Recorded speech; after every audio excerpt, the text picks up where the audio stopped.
Maaaring hindi nga talaga fruit yung kinain nila. Maaaring nag-sex sila. Maaaring nag-sex sila. Maaaring nag-sex sila.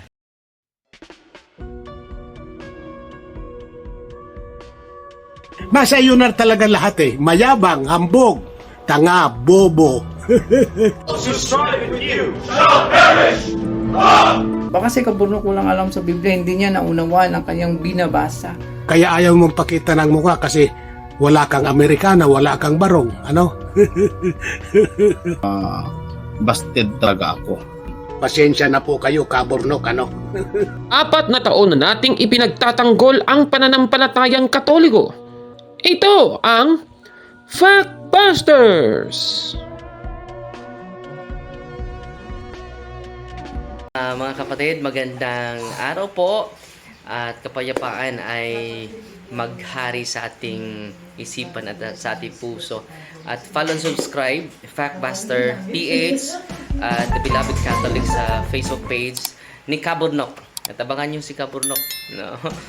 Dahil marami siyang i-reveal na mga maling aral at matutuhanan natin ang katotohanan. Dahil ang katotohanan ay magbigay sa atin ng tunay na kalayaan. God bless!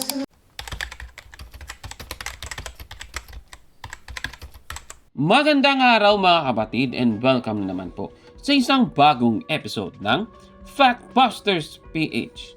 Babasahin muna natin mga kapatid ang ikalawang Tesalonica, Kapitulo 2, versikulo 10 hanggang 12. Ganito ang sabi: Gagamit siya ng lahat ng uri ng pandaraya sa mga mapapahamak dahil ayaw nilang mahalin ang katotohanan na makakapagligtas sana sa kanila. Dahil dito, hahayaan ng Diyos na sila'y malinlang ng espiritu ng kamalian at maniwala sa kasinungalingan. Sa gayon, mapaparusahan ang lahat ng natuwa sa paggawa ng kasamaan sa halip na maniwala sa katotohanan. Klarong-klaro po ng ating nabasang ito. Kung ikaw po ay naniniwala pa rin sa kasinungalingan at syempre, grabe pa yung tuwa mo dahil sinusuportahan mo itong mga kasinungalingan, ayon po sa Biblia, mapaparusahan ka daw mga kapatid. Kaya sa ating episode, tatalakayin natin itong pastor ng Awakening Church, mga kababayan, na si Rolando Garcia. Ano ba itong mga pahayag ni Rolando Garcia? Panoorin natin ang video na ito mga kapatid. Ulitin ko, maaaring hindi nga talaga fruit yung kinain nila. Maaaring nag-sex sila. Listen. Sa Genesis chapter 3, nung sinabi na Yahweh, huwag kayong kakain ng prutas. Baka naman inedit lang. Baka ang sinabi talaga ni Yahweh, huwag kayong magsisex. Wala si Yahweh. Nag-sex yung dalawa. Kaya pala natin. Kasi nabuntis, kaya pala natin. Bakit maaaring sex ang ginawa nung... Maaaring wala talagang tree eh. Maaaring ginawa lang Hollywood yung pagkakakwento sa Bible. Maaaring wala talagang tree. Maaaring nag-sex talaga sila. Kasi tinan mo, nung pagkabalik ni Yahweh, anong sabi? Kinain nyo na. Babae, dahil dyan, mabubuntis ka. Di ba yun yung parusa, mabubuntis? Kahit kaninong science mo itanong, wala kang makakaing prutas, tas mabubuntis ka. Kahit kaninong science mo itanong. Pero pagkabalik ni Yahweh, bakit ang parusa sa babae? Mabubuntis ka. Kung si babae, teka, prutas lang yung kinain ko, ba't mabubuntis ako? Wala sa usapan yon. O hindi talaga prutas ang kinain. Maaaring itlog ang kinain. Grabe naman itong pahayag ni Rolando Garcia mga kababayan. Ayon po sa kanya, baka hindi daw kinain ni Adan at Eva ang prutas, kundi nagtalik daw silang dalawa. At sabi pa niya, maaaring hindi iyon tree at fruit, kundi pagtatalik daw iyon. Itanong, itong mga pahayag ba niya ay totoo o kasinungalingan lamang? Sige nga, surihin niya natin. Alam naman natin mga kapatid na bawal po kainin ni na Adan at Eva ang tinatawag na fruit of knowledge. Mababasa po natin yan sa Genesis Kapitulo 2, versikulo 16 hanggang 17. Ganito po ang ating mababasa. Sinabi niya sa tao, makakain mo ang alinmang bungang kahoy sa halamanan, maliban sa bunga ng punong kahoy na nagbebigay ng kaalaman tungkol sa mabuti at masama. Huwag na huwag mong kakainin ang bungang iyon, sapagkat sa araw na kainin mo iyon ay mamamatay ka. Klarong-klaro po sa ating nabasa, hindi po pwedeng kainin yung bunga na nasa bungang kahoy na magbibigay daw ng kaalaman tungkol sa mabuti at masama. Ngunit, hindi po ito sinunod ni na Adan at Eva. At mababasa natin yan sa Henesis Kapitulo 3, versikulo 1 hanggang 5. Ganito po ang sabi. Ang ahas ang pinakatuso sa lahat ng hayop na nilikha ng Panginoong Yahweh. Isang araw, tinanong nito ang babae, totoo bang sinabi ng Diyos na huwag kayong kakain ng anumang bungang kahoy sa halamanan? Sumagot ang babae, maaari naming kainin ang anumang bunga sa halamanan. Huwag lamang ang bunga ng puno na nasa gitna niyon. Sinabi ng Diyos na huwag naming kakainin ni hipuin man ang bungang ito. Kung kami raw ay kakain ito, mamamatay kami. Ngunit sinabi ng ahas, hindi totoo iyan. Hindi kayo mamamatay. Sinabi lang iyan ng Diyos sapagkat alam niyang kung kakainin kayo ng bunga niyon, ay makakaunawa kayo. Kayo'y magiging parang Diyos at malalaman ninyo ang mabuti at masama. Klarong-klaro po, sa ating nabasa, meron talagang pisikal na bunga na hindi daw pwedeng kainin. Kung pakikipagtalik ito, imbes na bunga, na literal na bunga talaga, pagkatapos mo bang gawin ito, magiging Diyos ka na ba? Parang mali naman ata.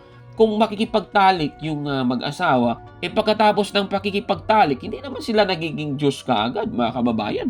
Klarong-klaro naman yan, mga kapatid, base sa ating binasa. Kung pakikipagtalik ito, imbes na bunga, pagkatapos mo bang gawin ito, tsaka mo pa malalaman ang mabuti at masama? Mukhang hindi naman ata yung kaso na ganun, mga kapatid. Ngayon, ipagpapatuloy natin ang pagbasa mula sa versikulo 6 hanggang 7. Ganito po ang sabi. Ang punong kahoy ay napakaganda sa paningin ng babae at sa palagay niya ay masarap ang bunga nito. Naisip din niya na kahanga-hanga ang maging marunong. Kaya't pumitas siya ng bunga at kumain ito. Binigyan niya ang kanyang asawa at kumain din ito. Nagkaroon nga sila ng pagkaunawa matapos kumain. Noon nila na lamang sila'y hubad. Kaya kumuha sila ng mga dahon ng igos, pinagtahi-tahi nila ang mga ito at ginawang panakip sa katawan. Diba? Dito naman, sa ating nabasa, kung pakikipagtalik ito, imbes na bunga, bakit pagkatapos nilang gawin ito, ay noong nakita silang hubad sila, ay nahiya sila sa kanilang sarili, mga kapatid, diba? Sana, hindi sila nahiya sa kanilang sarili kasi nga nakikipagtalik nga sila. Paano naman natin mapapatunayan, mga kapatid, na totoong bungang kahoy sa halamanan at hindi po pakikipagtalik na magbibigay ng kaalaman tungkol sa mabuti at masama yung tinutukoy dito?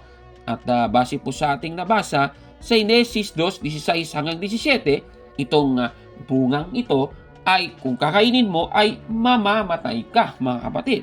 Mula po sa ating nabasa, ang bunga ng punong kahoy na ito ay nakakamatay daw. Ito, basahin natin. Apokalipsis 22:14. Ganito po ang sabi. Pinagpala ang naglilinis ng kanilang kasuotan sapagkat bibigyan sila ng karapatang pumasok sa lungsod at kumain ng bunga ng punong kahoy na nagbibigay buhay. Klarong-klaro po ng ating nabasa.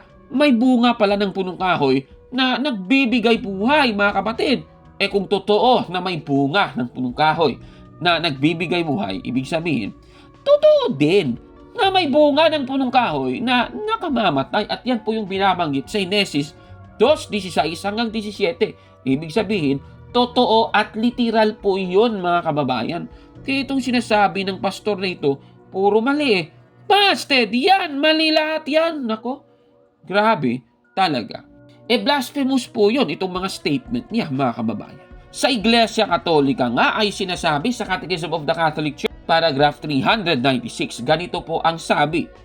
Ang punong kahoy ng kaalaman ng mabuti sa wikang patalinhaga ay dapat kusang loob na kilalanin ng tao at igalang na may pananalig. Kaya dapat yun din ang ating ginagawa, mga kababayan. Ano po ang masasabi ninyo sa ating episode na ito? Paki-comment po sa baba, mga kapatid.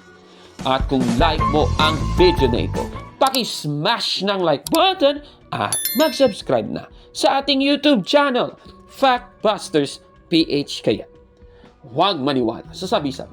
I-check mo na kung fact nga talaga.